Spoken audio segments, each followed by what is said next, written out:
सबसे पहले चलता था टेलीग्राम, फिर आया वो बड़ा सा गोल घुमाने वाला रोटरी फोन, और अब तो हमारा मोबाइल फोन हमारे हाथ की हथेली में फिट हो जाता है। ऐसे ही कंप्यूटर से इजाद हुआ लैपटॉप, और अब तो एआई का जमाना है। बॉक्स कैमरा से आए फिल्म कैमरा, और अब डिजिटल ग्रामोफोन से कैसेट, और अब म्यूजिक ऑनलाइन ही मिल जाती है। नवाचार या नवीनीकरण, जिसे हम इनोवेशन कहते हैं, उसने हमारी जिंदगी के हर हिस्से को प्रभावित किया है। आप अपनी ही जिंदगी में आज इसका स्कोप तो देखिए। अगर ऑटोमोबाइल्स की बात करें तो इलेक्ट्रिक व्हीकल्स हैं, सेल्फ ड्राइविंग कार्स हैं और हाइब्रिड्स। फाइनेंशियल सेक्टर में यूपीआई, ब्लॉकचेन और पेमेंट एग्रीगेटर्स। एनर्जी के क्षेत्र में हम डिस्ट्रप्शन देख रहे हैं कई जगहों पर। हाइड्रोजन टेक्नोलॉजी, बैटरी स्टोरेज और ग्रिड इंटीग्रेशन। कंजम्पशन में क्विक कॉमर्स, यानी घर बैठे जो आप ग्रोसरीज या छोटी बड़ी हर चीज ऑर्डर कर देते हैं।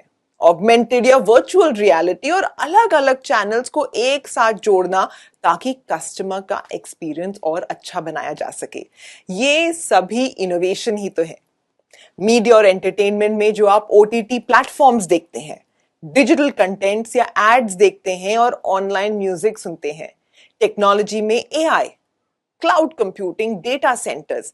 हम देख ही रहे हैं कि रोबोट्स और ड्रोन्स इंडस्ट्री और मैन्युफैक्चरिंग के लिए इस्तेमाल किए जा रहे हैं। 3D प्रिंटिंग और नैनो टेक्नोलॉजी का इस्तेमाल बढ़ता जा रहा है।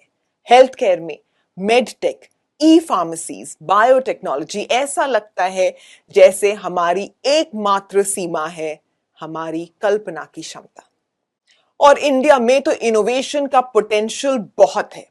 दुनिया का तीसरा सबसे बड़ा स्टार्टअप इकोसिस्टम हमारे यहां है। टैलेंट की कोई कमी नहीं है। क्या आप जानते हैं कि इंडिया में हर साल 25 लाख स्टेम ग्रेजुएट्स पैदा होते हैं। सरकारी पॉलिसीज जैसे अटल इनोवेशन मिशन हो या इंडिया स्टार्टअप इनिशिएटिव, इन सब ने बहुत सपोर्ट दिया है। साथ ही हमारी तेजी से बढ़ती हुई consumer market, the great Indian middle class, और इन सब को साथ जोड़ता है एक स्ट्रॉन्ग डिजिटल और फंडिंग का infrastructure.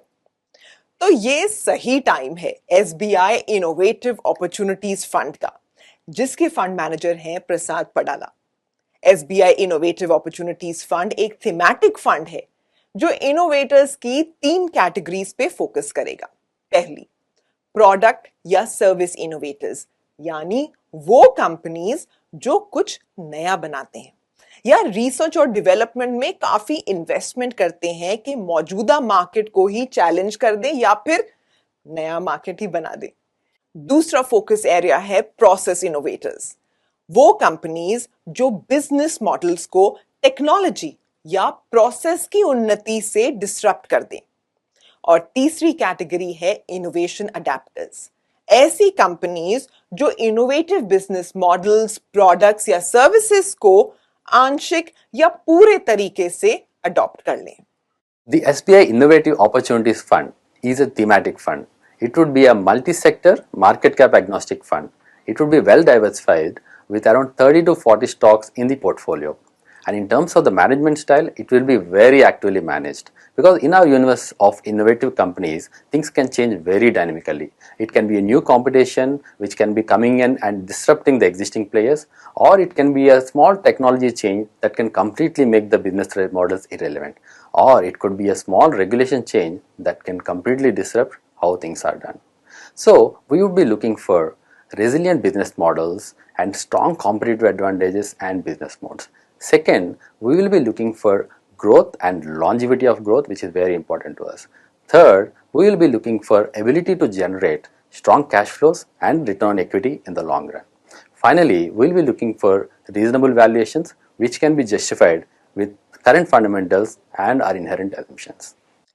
SBI innovative opportunities fund उन इन्वेस्टर्स के लिए सही है जो अपने long term growth oriented portfolios में इनोवेशन, डिस्रप्टिव आइडियाज का तड़का डालना चाहते हैं। एसबीआई इनोवेटिव अपॉर्चुनिटीज फंड में आप 500 रुपए एसआईपी और 5,000 रुपए लमसम से अपने निवेश की शुरुआत कर सकते हैं। इस फंड की और जानकारी आपको अपने म्यूचुअल फंड डिस्ट्रीब्यूटर या फाइनेंशियल एडवाइजर से मिल सकती है। देखने के लिए शुक्रिया। मैं उम्मीद करती हूँ कि आपके निवेश का ये सफर कामयाब हो।